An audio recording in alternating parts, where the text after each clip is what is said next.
All right, 3 o'clock on the dot. So let's get started.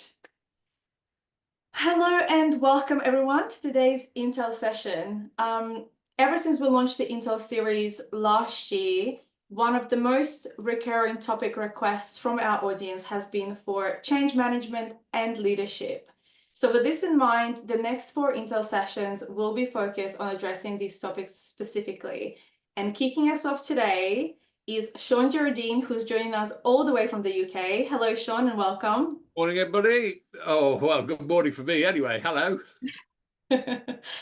Shaun will be taking us through his change management plan that that he's perfected and has been implementing in practice for quite a few years now. We do have quite a bit of content to get through. So with this in mind, I'm going to shortly pass on the controls over to Shaun to introduce himself and the session in a little bit more detail. But before I do, a quick recap of some housekeeping points.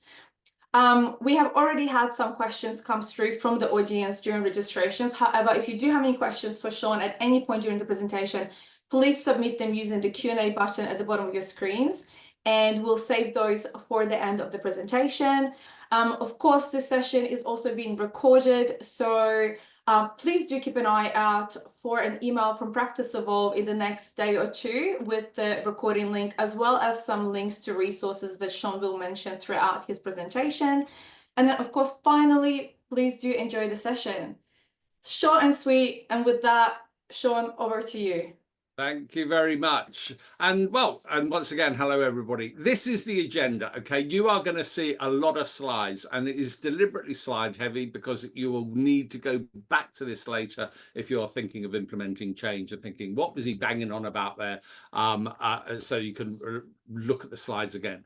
I'm going to tell you who I am. I'm going to do a little bit of an introduction to value-based pricing. I'm going to bang on about change management. I'm going to plug my book unashamedly, and I'll show you some pictures of my kids in order to pad out the time that I've got left at the end of this gig. So that's what's coming up. So he says clicking the button and wanting the slide to move, and it hasn't. Let's try that one. Oh, wow. Takes a little second to switch over. Could be a very... There we go. Ah, there you go. Oh, so this is me. I'm a solicitor. I'm one of you guys. I was admitted in 1986. I was running a law firm, retired from the law firm, got involved in value-based pricing in 2017. When I went to America, I was the only Brit in a conference of 100 lawyers. I started implementing value-based pricing. A number of people said, could you write a book about it? So I did.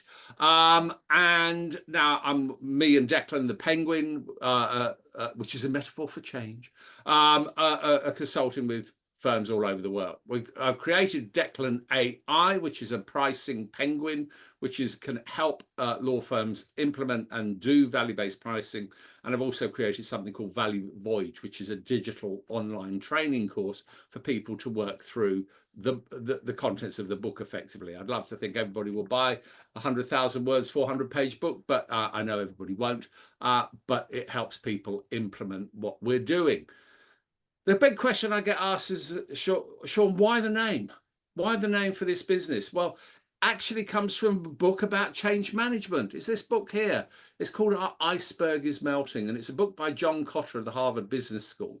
And I was implementing a change management project, came across this book. It is perfect for lawyers. You can read it in an hour and a quarter. It's got pictures of penguins in it. Look at this. It's got pictures of penguins, and one of the penguins has got a briefcase. We can identify with the penguin with the briefcase. And the Kotter Change Management talks about how change can happen. Okay, so it's a story about penguins. Yellow penguins exist, and I'm 6'4". So that's why we came up with that. It's a metaphor for change. Okay, I am not some weirdo who dresses up as a... Okay, I have dressed up as a penguin on a number of occasions. I've dressed at a few legal conferences dressed as a penguin to make the point. But you come with me. It's about change, okay? I'm going to show you some practical steps that you can do. When you see this, there's some steps that you can do in order to help implement change. Mention the book. There's the book, Ditch the Billable Hour, based on John Kotter's methodology. It's had some pretty decent reviews on Amazon. People like it. It's available in Australia, America, Canada, and Europe, and the UK. So if you want to know about implementing value-based pricing, you by all means buy a copy of the book. In the book, I have something called a RACI checklist. Now, this is just how do you implement a project management change, okay? Who should be responsible for taking on the task? Who's accountable? Who should be consulted and who should be informed? And you can download a copy of this RACI template that shows you how to implement change management, okay? And you can get that by downloading it from my website. There is a copy of the first section of the change management template, and you can see across the top who's the project manager, who are the pioneer penguins that are going to do the pilot project, who's the sponsor, what have the board got to do, what are the partners got to play in this, what about the practice manager, finance, marketing, HR, and the lawyers. Everybody's got a role to play, and you see their little dots on the template to show you who's got to do what. So if you're interested in a change management template for whatever your change management project is, there's an example. Okay, so download it. And my practical step is get one. It's free. Declan AI, I mentioned. Declan actually is a penguin. He is a real penguin. I pay to look after that little critter who dislocated his shoulder in South Africa. But Declan AI is an artificial intelligent pricing app, effectively, that helps you with your pricing, and you can have access to Declan for a trial period. Again, just visit the website, put your details in, and I'll send you some details. Okay, practical step: get some help about how you do this. I mentioned Kotter methodology. Okay, some of you will know other change management methodologies. Some of you will be thinking, yeah, I've heard of Prince 2. Okay, some of you will be thinking, Prince who? Is it him? No, it's not him. That's Prince 1. Okay, but it's change management methodology that is tried and tested. And as I say, what you're going to see, the steps that I'm going to take you through for change management are Kotter steps. Okay, all I've done is add a word beginning with P to each of Kotter's 8 steps here and work your way through it. Okay, so you'll see there's the matrix, the 8 P-point plan. They're numbered. Paradigm is number 1, the fundamental change required. Why are we doing this? Pioneers, who are the pioneer penguins that are going to explore the new way of working? How are we going to plan for this? How are we going to promote it? How are we going to permit people to get involved and do something differently? How are we going to celebrate quick wins with the prizes? How are we going to persevere? Because change management is about persevering. And how, at the end of that, we're going to have the passion and create this new culture. Okay, so this is Kotter. Don't worry, it's not just me and a bloke who dresses as a penguin. This is tried and accepted change management. Change management is not this. It is not an email from a CEO or a managing partner saying, can you make this so? Can we all do value-based pricing from Monday, please? It isn't that. It is a project that you've got to plan and do some hard yards for. It says clicking the button. There you go. So P1, paradigm, okay? What is the fundamental change that is required? Now, you will have your own reasons for wanting to do a change management project. This is a paper put together by the Law Society, where they got some futurists together to talk about what's the future of law going to look like up to 2030. It's available for anyone to download, and you might want to click on that link and download it. And interestingly, I've put small brackets at the bottom. It was predicting in June 2021 that incidents such as the US presidency might be impacting change in the legal profession. And I'll leave it there. But there is a paper that you might want to read about why are we going to change. It might be what's driving you to look at change is AI. There's the details of 400 companies in the legal tech space that are building AI into their products. So that might be your reason for thinking about how should I change to value-based pricing. It might be that you're thinking, I want to make more money. And I can just save you a 5-hour read of a McKinsey book there, because that's the best sentence in the book, that if you are serious about wanting to make more money, then the best change management lever available to use to put your prices up. You will make more profit and more money if you do that. Okay. So let's have a look at when you're doing a paradigm shift, what are the things that you would need to bear in mind? Now, bear in mind, I'm going to be talking about the change management project of implementing value-based pricing. Okay, so you've got to define the goal. That's one of the tasks in the in the RACI template that you've got to do. What is the goal? Why are we doing this for whatever your project is? And you've got to define that goal. And it might be financial growth. It might be, well, we've got client relationships. It might be we've got competitive advantage. We're doing this. Why we're doing this? It might be we're doing value-based pricing because we want to look after our staff better, want to work smarter, not harder, avoid burnout. It might be it's business development. It's better succession planning if we move to this model. It might be we want to future-proof our business. So what is the goal that you're going to come up with?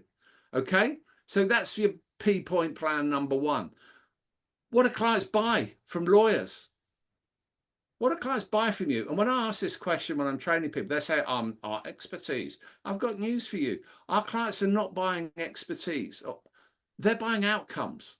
Okay, they want to, it might be, I want the house of my dreams. It might be, I want access to my children. It might be, I want to get out of this relationship. It might be, I want a will and lasting power of attorney because I want to sleep well at night. If any probate lawyers are listening to this, nobody has ever thought your will was so good that you've drafted, after signing it, they got it out and read it again. And no one has ever taken that carefully drafted will down to the pub and said to their mate, hey, have a read of my will, it's a belter. It doesn't happen. You have it because you want that peace of mind. And the important thing, again, for value-based pricing is clients don't want to pay for inputs. They want outcomes, okay? And that's the important thing. It is focusing on why clients instruct lawyers at all. And you can read more about this in a LexisNexis report, which is 2016. It's still perfectly valid. I know the guy who put this report together and did the research for it. It is very, very enlightening. And the report actually said, when you're looking at what clients want from lawyers, from 1 to 14, rank them. And there's the ranking from clients. And the number one is clients want to understand, do you understand my case, my needs? Look at number 14. That's the most important to clients at 14. It's not price, for example, is not the most important priority for clients. So we've got to understand that. And we've got to understand that what is it clients want? Well, they want results. They want certainty. They want transparency. And they want clarity, comfort, no extras. And they want value. And the thing is, what is value actually? Because value is not rational. Value is not rational. There's a car. If you're a petrol head, you will know that is a McLaren. That's my mate Dave holding Declan the Penguin. Okay? And there's me the other side of Dave. Value is not rational. Because how much is it to put 4 lots of brake pads and service a McLaren after 5,000 miles? I'll tell you, people, it's £23,000. That is not rational for me. I don't get it. I don't get it. That's Dave's boat. I bet you wish you had a friend like Dave. There's Dave's boat. Do you know how much it is to fill Dave's boat up with diesel to have a little chug around the English Channel?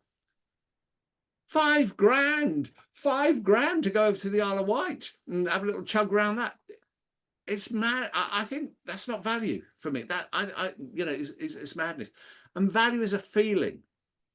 And there's a picture of my arm with 3 watches on it. And I wear a yellow-faced watch, steel strap, luminous style. And you can see there's a yellow-faced watch on the right. First one I bought. I like a yellow-faced watch. I then got a bonus. I bought myself a new watch, another yellow-faced watch. That's the one I wear now. And some of the observant of you will notice there's another watch in that picture. And that watch has got a navy blue face, a black face actually on it. And you can't really see the date on it. The date is about 4 o'clock. And it's a Citizen quartz. It's not even it's not a very good make. And that watch was my dad's watch. And when he had a stroke, he wanted me to have his watch because he couldn't see the time. Which watch do you think is most important to me? You know it's my dad's watch. Okay? And I have this recurring argument with myself saying, if all watches were stolen and held to ransom, how much would I pay to get them back? For the yellow face ones, nothing. This one's insured. I'll just claim the insurance. I wouldn't pay to get it back. My dad's one, I might pay up to 10 grand for a watch that I don't wear, that is probably, when it was new, was 50 quid. I would never tell my wife that I paid that for it, because she doesn't value it at all. But its value is a feeling, okay? Why do people buy fair trade bananas and pay more for that? It makes us feel good. That's why we do it, okay? Why do people queue up at midnight to buy Apple products when they're released? You know, and why do people buy Apple anyway, when lots of techie people say, oh, you know, a Google phone or an iPhone is better? And the answer is because I like them. And it, you know, I know how it works. And the other thing about value is it's contextual. It changes. It changes where you are. A glass of water will cost you nothing in your home, in your office, or next to nothing. But you will pay more for a glass of water if you're coming out of a desert and you come across an unscrupulous water salesman like me, and I say this bottle of water is going to cost you £100, £1,000. Would you pay £10,000 for a bottle of water? It might do in certain contexts, okay? But water is the most abundant materials thing on the planet. Yet it has different price points. And the amount that you will pay for water varies. So when people tell you that law is a commodity, it's nonsense. Here are 4 examples of water, different price points, different branding. It is always H2O. I'll just leave you with one thought here on this slide. Evian is naive spelt backwards. Just wonder if they're trying to tell us something there. Right. But lots of you are saying, look, Shaun, I need evidence. I need evidence in support of pricing. Okay. And you're okay. I'll give you 2 expert evidence people here. Mark Ritson, brand consultant. Follow him on LinkedIn. He's brilliant. And he's actually lives in your neck of the woods. He's in Tasmania, I believe. And then you've got David Ogilvy, father of advertising. And what do they say about pricing? Well, Ogilvy says, in every case, process of decision-making about prices, guesswork. Hey, what's all that about? What, we guess prices? That's what's happening out there in the real world. And you think, well, that must be old news, because David's dead now. Let's have a word with Mark. Let's see what Mark says about pricing. How prices are decided is often a mixture of voodoo and bingo. That's what happens in the real world, people. And that's what we need to take on board when it comes to pricing, okay? What is value-based pricing? Well, value-based pricing, I think, is just agreeing a price that is fair to the lawyers who create the work and the clients who get the benefit of our work. It is not the 6 minutes it takes us, in the 6-minute units it takes us to do something. Because how do I price 6 minutes and 36 years experience? Okay, so it's agreeing a price that is fair for what we do and the benefit that we create. And you all know the story about the factory that ground to a halt. The factory ground to a halt, couldn't work. And someone said, get the old engineer who used to work in the factory, get the old engineer up from the village. And they got the old engineer up from the village, and he listened to the machines. And then he opened his little tool bag, and he took out a hammer. And then he tapped the machine with the hammer, and the machine started running. And he sent in a bill for £1,000. Managing director said, get me a breakdown of that bill. That's ridiculous. Get me a breakdown of the bill. And the old engineer sent in a bill which was cost of hammer, £2. Knowing where to tap, £998. Now, you will know a version of that kind of story and that kind of fable, aren't you? Well, it's not a fable. It is a true story. The gentleman in the light suit there is Charles Steinmetz. He was a brilliant electrical engineer and mathematician. He's hanging around with Einstein, Tesla, and Edison. And he got called to a factory. And they said the factory had ground to a halt. He spent 2 days in the factory. He lived in it. 2 days listening to the machines. And he put chalk marks on the machines. And in 1923, he sent in a bill for $10,000 and the owner of the factory said, get me a breakdown of that bill. And he put cost of chalk, $1, knowing where to put the chalk marks, $9,999. The factory owner was Henry Ford. And if you want to read more about that, there's a link through. So value-based pricing has been around a long time, okay? Cost of chalk, cost of hammer, not to the 6-minute units, okay? Because there is no formula for this, for value-based pricing. And this book, Jim Haslett retired a couple of years ago, you know, he's saying that some firms will go out of business while they're waiting for the solution. Guess what? Firms have gone out of business while waiting for the solution. And why I would say to you that value-based pricing is so important, it's got advantages. Advantages to clients: predictability, certainty, no extras, transparency, cuts down the bill review. I did a proposal for a bit of work with a client, put together a fixed price agreement, sent them this document that looked different to the normal client engagement pack. And they said, the chairman who appointed me said, Shaun, your proposal looked professional. It was well thought out. And that gave us confidence. That's why we've decided to instruct you, even though you were the most expensive. And I saw the quote that from the other firm that I was up against at the end. I was 100% more expensive. And they were an equally good firm. They would have done the job for them. But it was actually how you present this stuff to clients. Has advantages for the business. Firm in Australia, Lynn & Brown in Perth, Jackie and Steve Brown, friends of mine. We will always agree a price with you for the work we carry out. Wow, that's good. Steve would say to people, you haven't agreed a bill with us at the outset, don't pay it. Wow. And the advantages are, look, you're going to have increased profits. You're going to have reduced debtors. You can delegate efficiently. Your teams will act as teams because we're all working for the outcome for the client. Morale will improve. You can attract proactive lawyers and retain talent. Because I've got news for you. Lawyers don't like filling in timesheets. And I know that there was one firm in Australia, I think it was a couple of years ago, did a big announcement where they scrapped the 6-minute unit. We've scrapped the 6. Yeah, we've gone into 1-minute units. Really? What a, anyway, don't get me started. So what's in it for individual lawyers? Look, clients pre-authorized fees. We have this competitive advantage. We act for clients who value what we do, and we can spend time with them, actually helping them on their outcomes and their journeys, because we're not charging in 6-minute units. We don't discount our work. We avoid bill shock, and we can hit our targets easily. Now, so that's P1. Why do you want to do something? That's why you might want to do value-based pricing. P2, pioneers.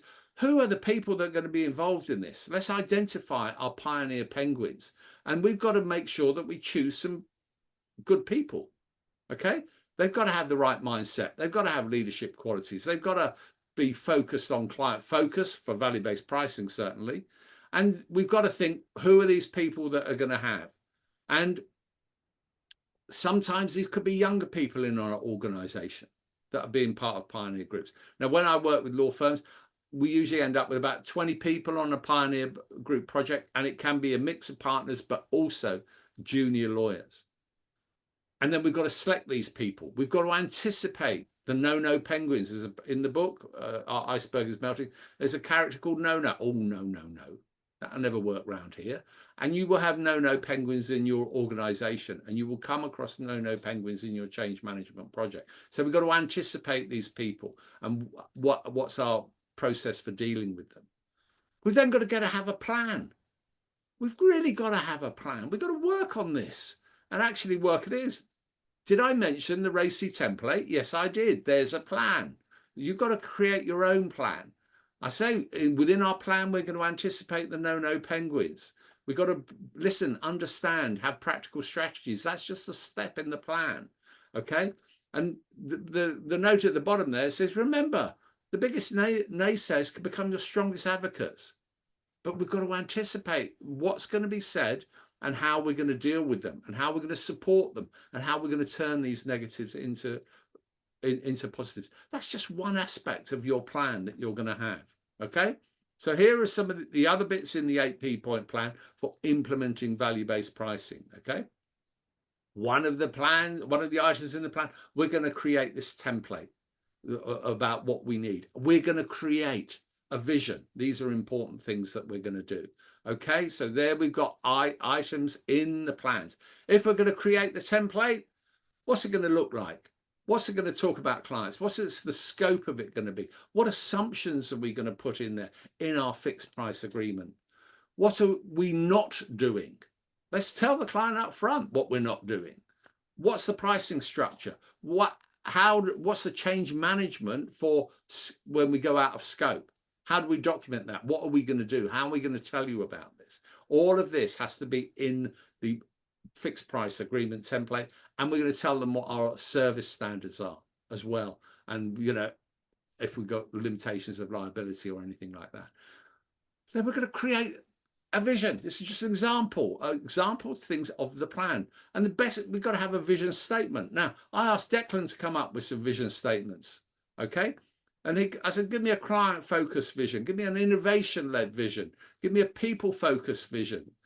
Market leadership vision, a bold transformational vision. We are going to completely eliminate timesheets for our business by 2026, replacing them with value-based metrics that matter to our clients. There's a vision.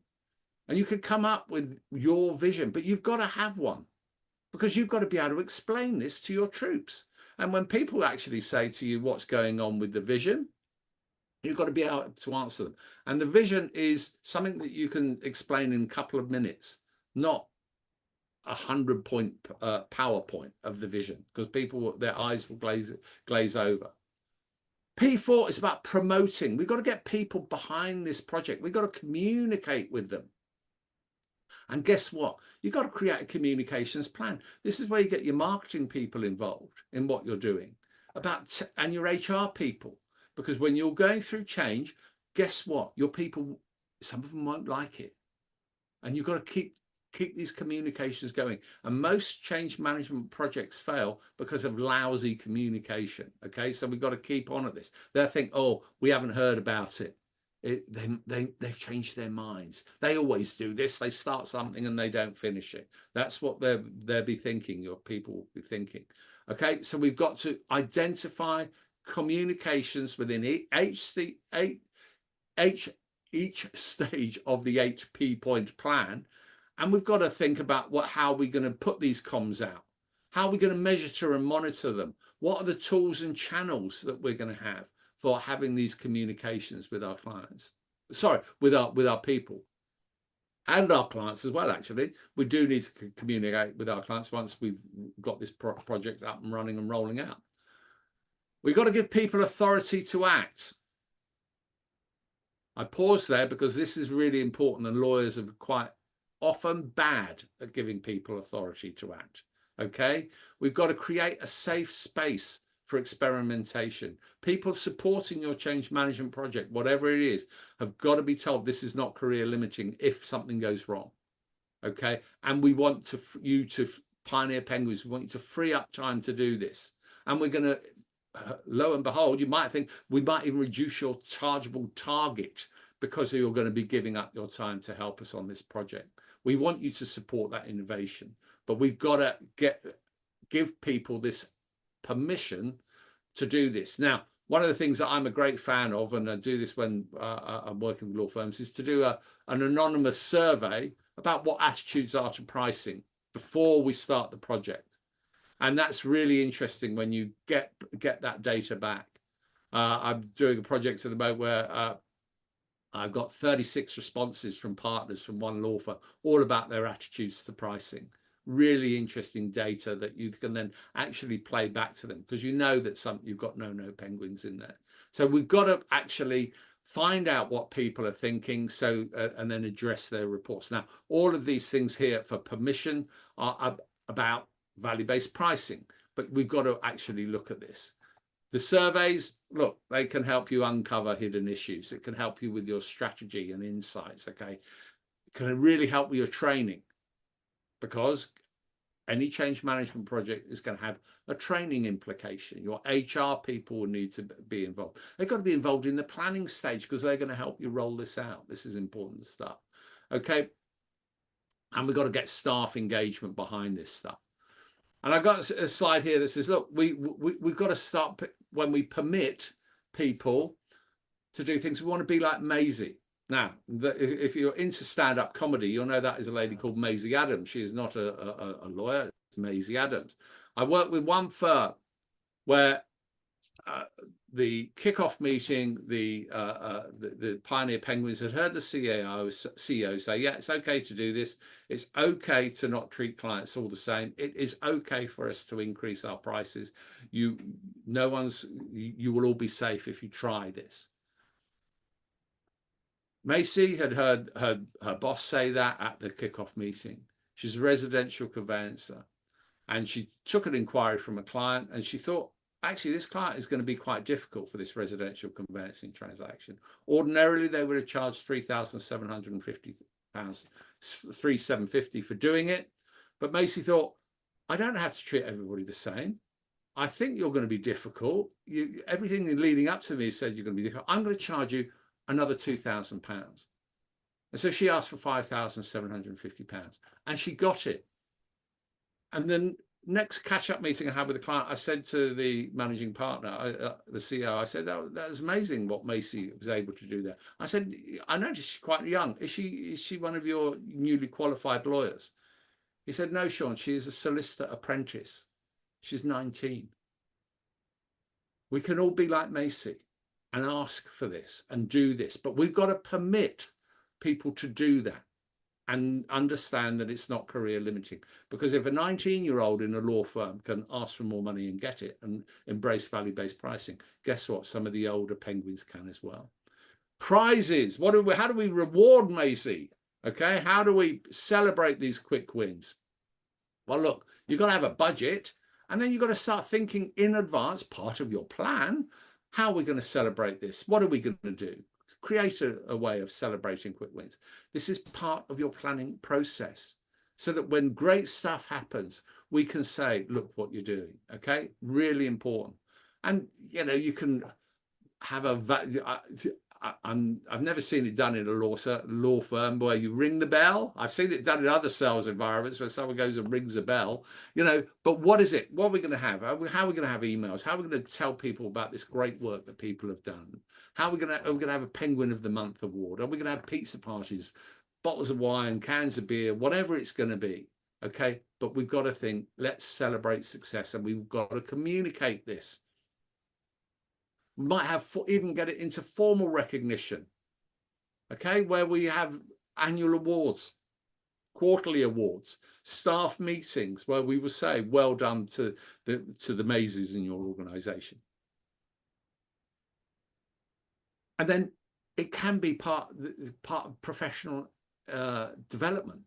People who embrace value-based pricing, well, let's start helping them change and develop people in their team. So this is the kind of stuff that you have to think about, celebrating this success. And then you've got to persevere. Change is hard in an organization. You know this. Anybody who's been through a change management project from start to finish and implemented change will know it is hard. We've got to overcome the obstacles. We've got to maintain momentum, and we've got to actually learn, if we have a setback, what we're going to do from that. And we've got to define, I've highlighted one thing here. Well, what are the career development pathways for our value-based pricing champions?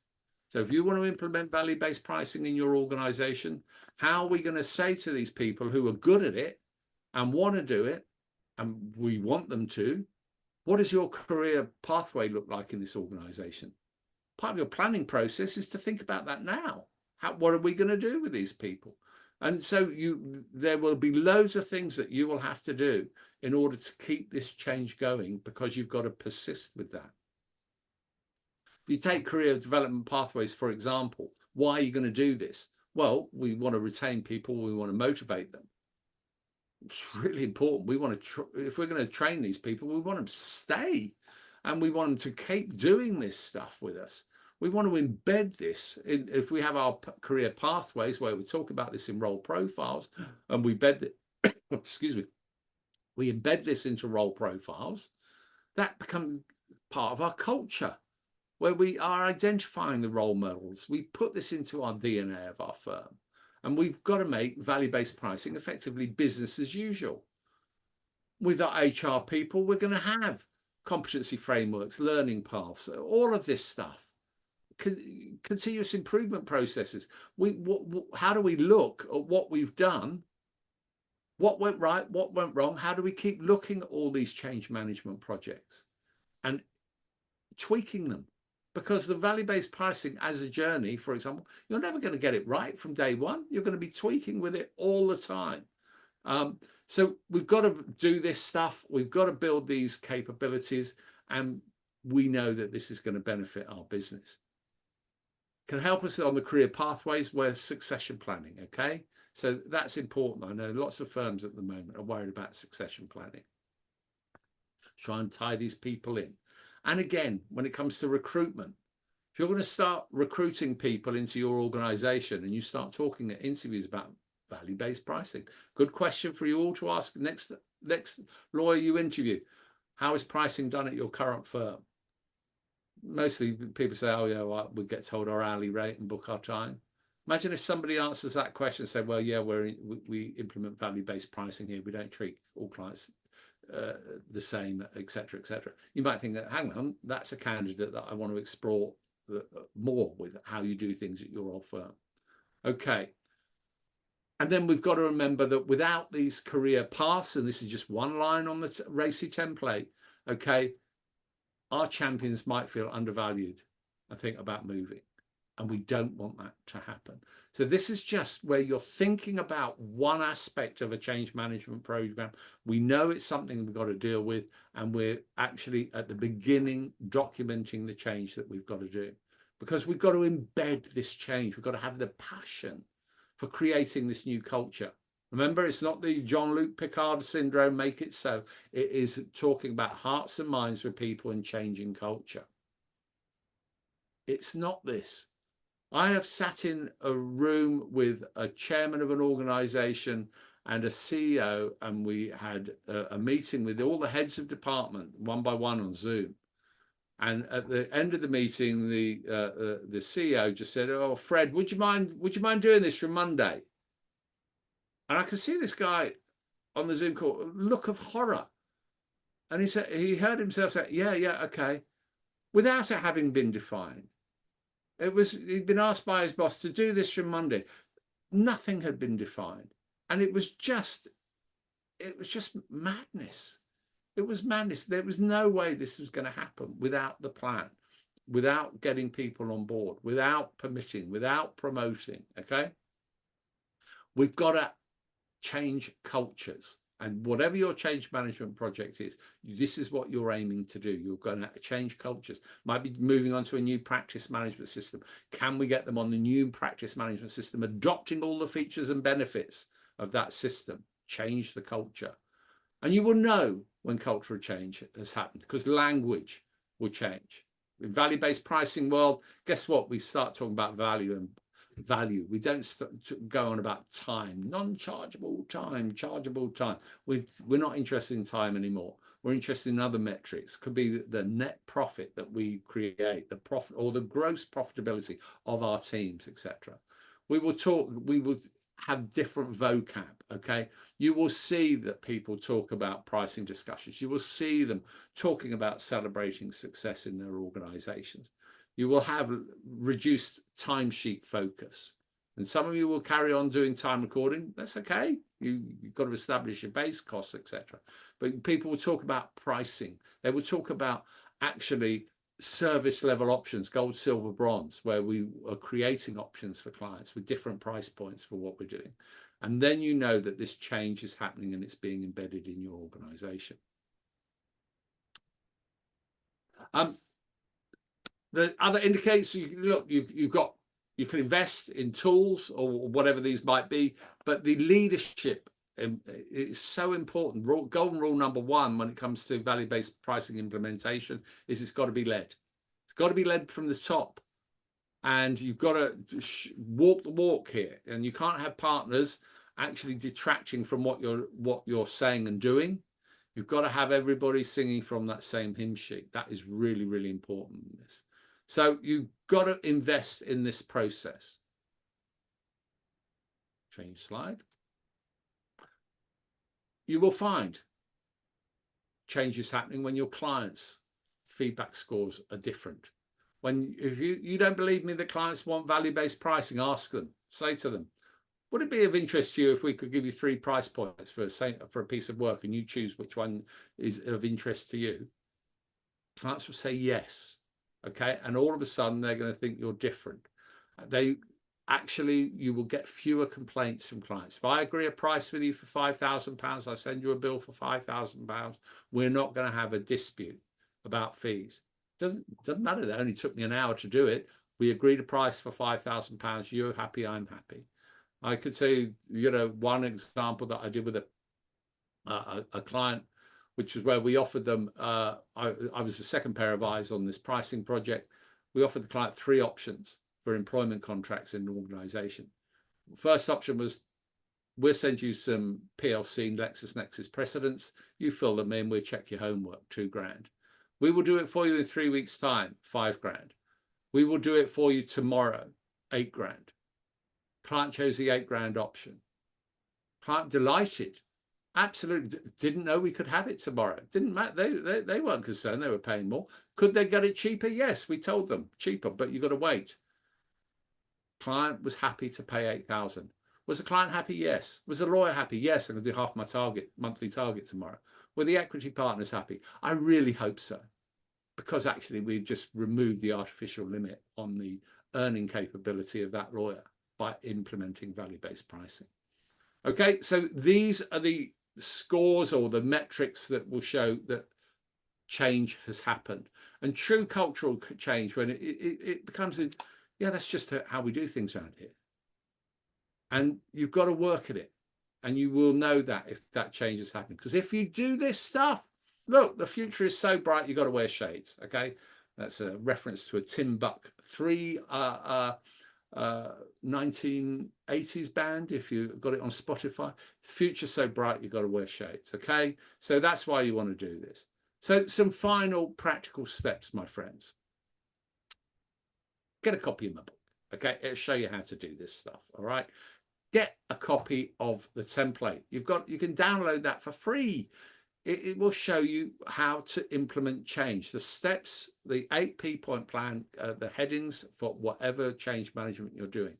If you're interested in learning more about a digital training course I've got, it's called The Value Voice, send me an email and I will happily talk to you about that and send you a link to how that works. You might want to have a free trial of Declan AI to help you on your journey of value-based pricing. Okay, now,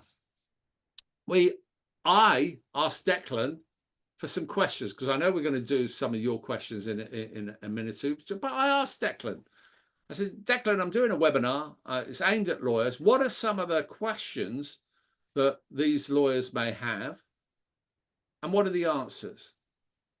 Well, one of the questions was this: well, what resources are we going to need? Well, actually, you're going to need a project management team. You're going to need a budget. You need technology updates.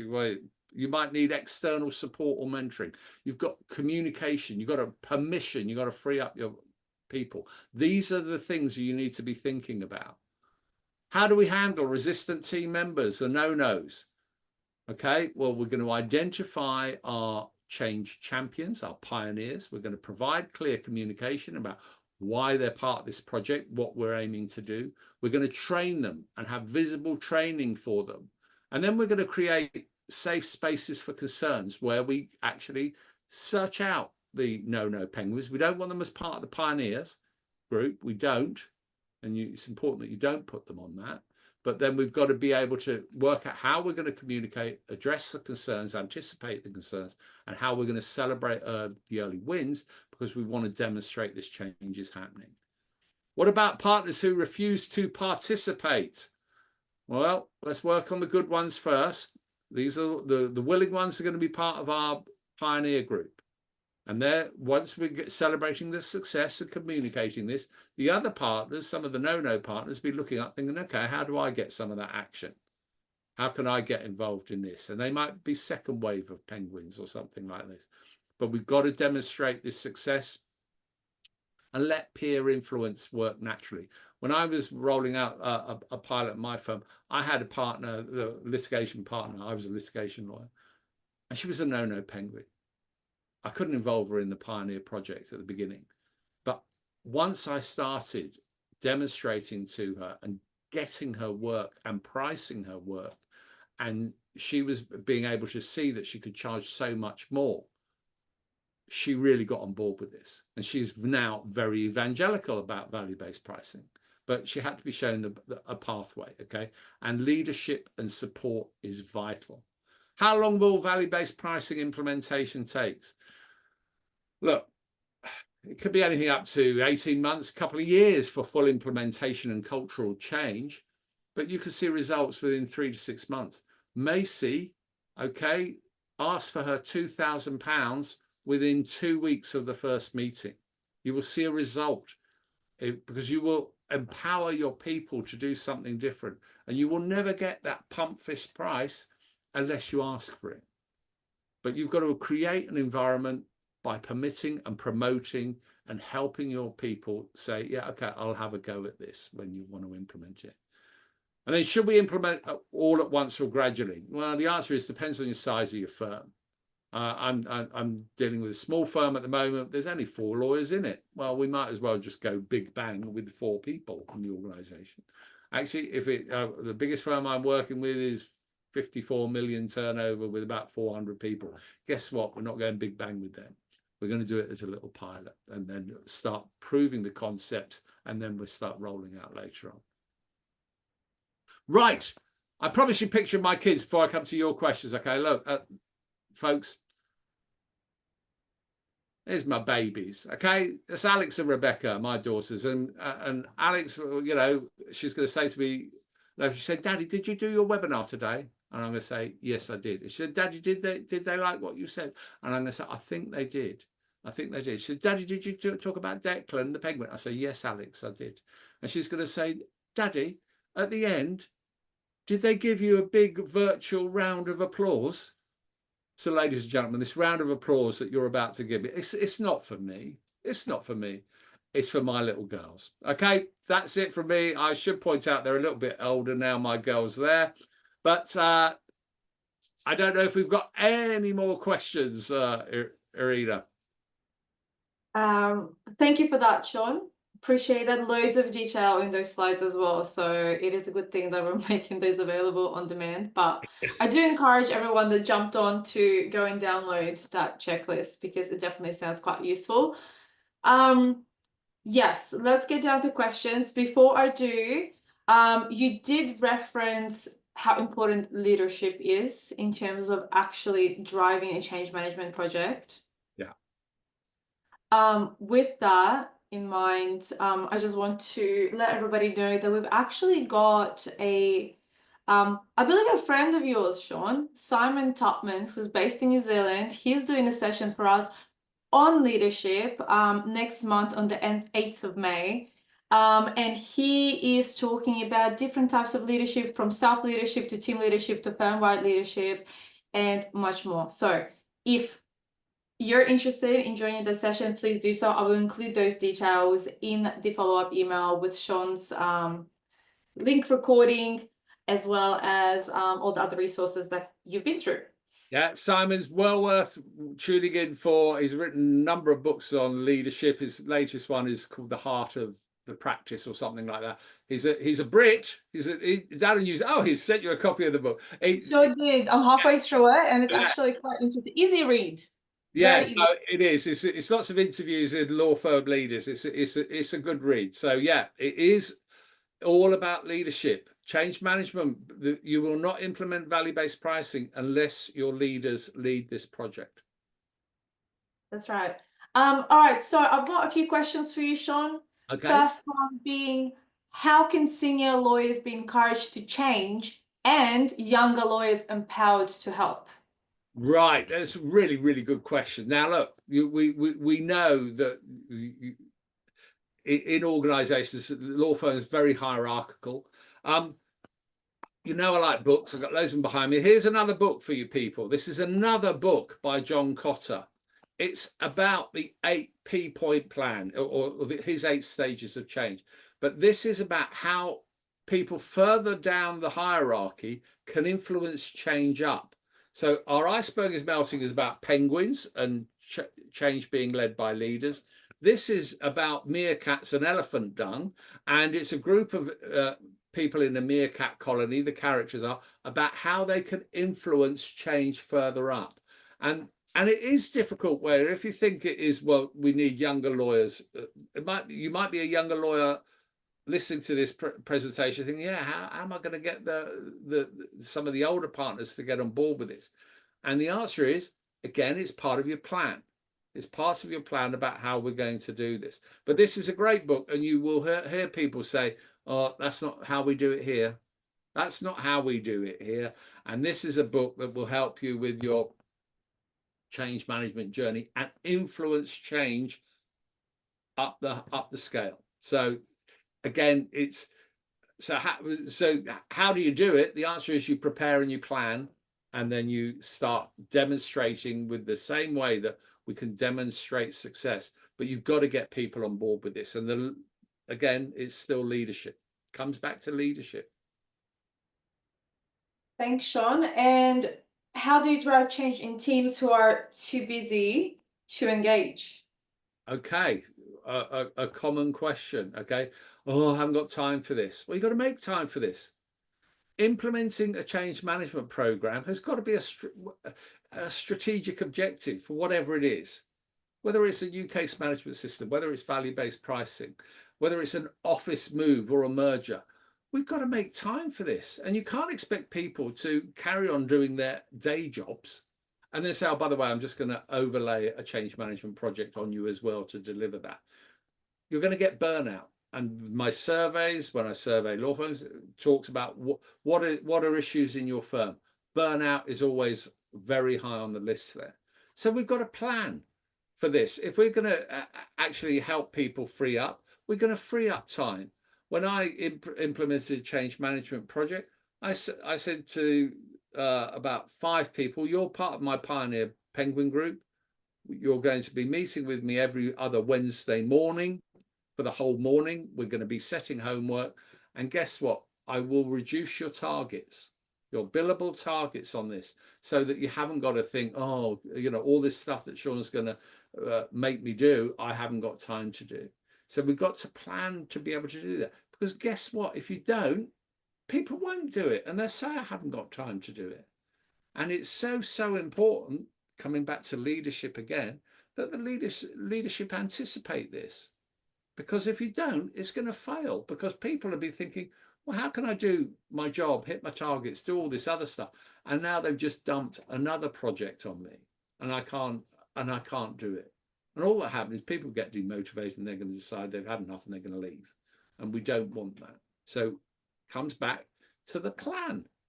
And, you know, fail to plan, plan to fail, isn't it? Or something like that. It was fail to plan, plan to fail. Yeah, that is it. You know, so that's what we've got to do. Yeah. Final question from the audience. How do you demonstrate value in fields like tax law, for example, where outcomes can be subjective? Look, understanding what a client's outcome is really, really important, because quite often, you know, I know in litigation, you'd have clients saying, I want X, Y, Z. And you think, well, you're not going to get X, Y, Z. Even at trial, you won't get X, Y, Z. We've got to manage our clients' expectations. Tax, interesting, is a good example, because sometimes if you, for value-based pricing, it might be actually, if we know if we do something for you, we will save you £1 million worth of tax. So we know what the value is. What we're doing, but when we're talking about the outcomes that we will provide, yes, we want to provide an outcome. We want to make clients happier. We want to get you in your house of your dreams. We want to have you resting easier at night with wills and things like that. And value and outcomes are different to different people. That's why we do the fair trade bananas things. That's why we do the wristwatches thing. So finding out what a client really wants as an outcome at the beginning is important. And I could do a whole thing about client fit and how actually lawyers should be empowered to stick their hands up and say, we act for clients who are a bad fit. Can we stop acting for them, please? Because, and it is having value conversations with clients up front to make sure we understand what they're trying to achieve. And if they're the wrong fit, don't act for them. but make that decision at the beginning, because finding out they're the wrong fit after we've done the work becomes very painful, because they won't pay. You know, because their expectations weren't managed or whatever that might be. So yeah, it's, you know, client selection, whole part of the book, you'll be delighted to know.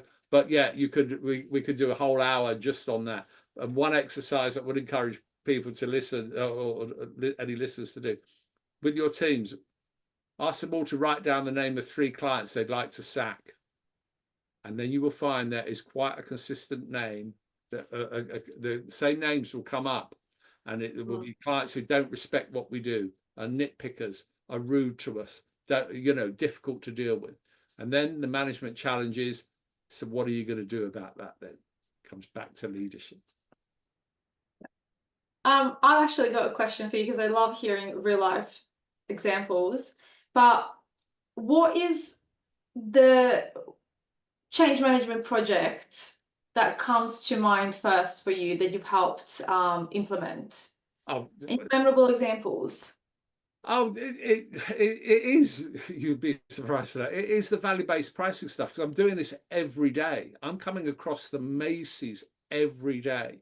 And when you see people, you know, you see people hitting their targets, you see them thinking, well, you know, because why do lawyers go into law?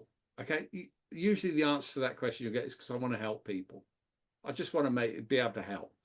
And then if you can move away from the billable hour, where it's all about time and inputs, and actually we start looking at the results that we're doing and what we achieve, it is so rewarding. And you know, and then you see lawyers thinking, do you know what, I am worth it. Because one of the real problems that lawyers have with pricing is we don't think we're worth our hourly rates. We're frightened of them. And one firm I heard from a head of a company commercial team who said, Shaun, my hourly rate terrifies me. What a way to live your career. But then if we can move away from that, so we start saying, do you know what, I am worth this number that I'm going to ask for, and it is okay if we don't get the work at this number, because I've got other work up, I've got other clients who will pay me. You see that transformation in lawyers and people, and that is stuff that really floats my boat, and it should float the boats of leadership, and it should float the boats of people wanting to practice law, because it is not this 6 minutes units being addicted to time. It really isn't. It's the outcomes. And so that's what I love about, that's why I love about what I do, and I get to do it with people all over the world. I'm off to Lithuania tomorrow. I'm not quite sure. I'm not sure I could pick that out on a map, but I'm going there tomorrow to do a firm in Lithuania, and that's going to be really interesting. Yeah. Well, I have to stay in touch to hear all about that. No, Well, thank you, Shaun. Appreciate your time. Appreciate you getting up early, 5 a.m.